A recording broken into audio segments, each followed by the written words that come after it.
Chers concitoyens, chers collaborateurs, ce jour marque le 61e anniversaire de la Société africaine de raffinage qui, je le rappelle, a été inaugurée le 27 janvier 1964 par le président Léopold Sédar Senghor en compagnie de son homologue mauritanien.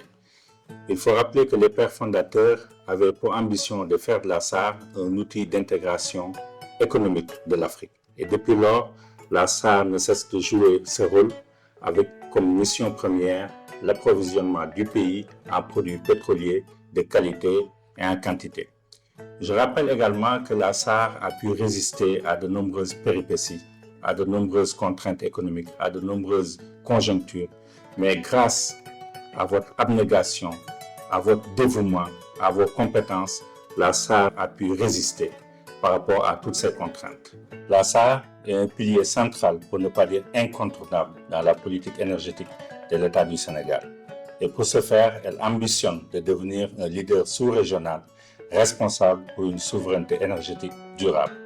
Pour atteindre un tel objectif, la Société africaine de raffinage compte s'appuyer sur quelques axes stratégiques, dont principalement le capital humain.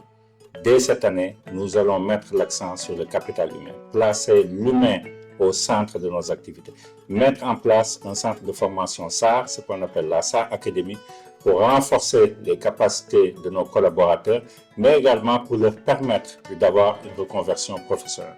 L'autre axe stratégique concerne la transformation numérique, la digitalisation, raison pour laquelle nous avons intégré dans l'organisation une direction de la transformation numérique et de la digitalisation qui va même constituer un facteur clé de succès et qui va nous permettre également de pouvoir faire face à la concurrence, mais également d'avoir plus de transparence dans nos interactions et dans les process entre départements. L'autre levier stratégique, c'est une croissance durable, une responsabilité, la notion de responsabilité sociétale, raison pour laquelle nous avons mis sur pied cette année également, avec l'approbation du conseil d'administration, la fondation SAR, qui va travailler sur des volets critiques, pour ne pas dire cruciaux, notamment l'éducation, notamment le fait de motiver les jeunes filles à s'intéresser aux métiers scientifiques, la santé mère-enfant également, mais responsabiliser les populations à s'intéresser davantage par rapport aux sujets d'ordre environnemental. L'autre axe concerne également l'amélioration continue et le suivi des performances. C'est une véritable culture qu'on a inculquée au niveau de la Société africaine de raffinage. Je salue également l'engagement et l'agilité des collaborateurs qui ont su adopter cette culture d'amélioration continue de suivi des performances, qui, je le rappelle, commence à donner des résultats, notamment sur l'approvisionnement en produits pétroliers. Nous avons mis l'accent sur la transparence, sur le libre accès à la commande publique, ce qui nous permet en tout cas d'optimiser nos coûts à différents niveaux. Mais comme vous le savez, le projet phare, le projet vraiment structurant qui est inscrit dans la vision Sénégal 2050, c'est le projet dénommé SAR 2.0.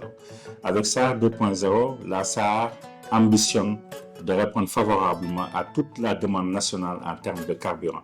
Et l'idée est même d'aller au-delà et de pouvoir approvisionner la sous-région en produits pétroliers de qualité et en quantité. Ce projet ira au-delà de la mise en place d'un deuxième site de raffinage, parce que la SAR compte également diversifier ses activités, notamment pour aller vers la pétrochimie, parce que comme vous le savez, il y a une synergie en la matière des dérivés de l'activité de raffinage pour servir de base au niveau des activités pétrochimiques. Et les impacts y afférents sont nombreux, parce qu'avec l'atteinte d'une souveraineté énergétique, notamment via l'activité de raffinage, nous allons renverser la tendance sur la balance commerciale. Donc ce sera un impact positif sur la balance commerciale parce que l'idée est de réduire drastiquement le besoin d'importation en produits pétroliers. Mais un autre impact également non négligeable, c'est la création d'emplois. Ce projet va également développer d'autres filières, comme la filière engrais avec la production de l'urée, la filière plastique avec la production du polypropylène et des granulés plastiques. Et je rappelle que ce sera un élément non négligeable dans la compétitivité de nos capitaines d'industrie qui aujourd'hui sont obligés d'importer des granulés plastiques. Mais il est important de préciser que nous mettons l'accent sur une culture de la sécurité au niveau de la Société africaine de raffinage. D'ailleurs, c'est même gage de pérennité de nos activités. Et nous ne lésinons pas sur les moyens pour faire face aux exigences sécuritaires que recommandent nos activités. Et d'ailleurs, raison pour laquelle récemment nous avons fait un exercice grandeur nature de plan d'opération interne. Et c'est le lieu de remercier son Excellence, Monsieur le Président de la République, son Premier ministre, le ministre de l'Énergie, du Pétrole et des Mines et tout le gouvernement sénégalais pour leur soutien sans faille dans la modernisation de l'outil industriel qu'est la Société africaine de raffinage. En conclusion, j'engage tous les collaborateurs à fédérer leurs forces et énergies pour accompagner l'État du Sénégal dans l'atteinte de la souveraineté énergétique et pour faire face aux nombreux défis qui vont se dresser devant nous. Je vous remercie.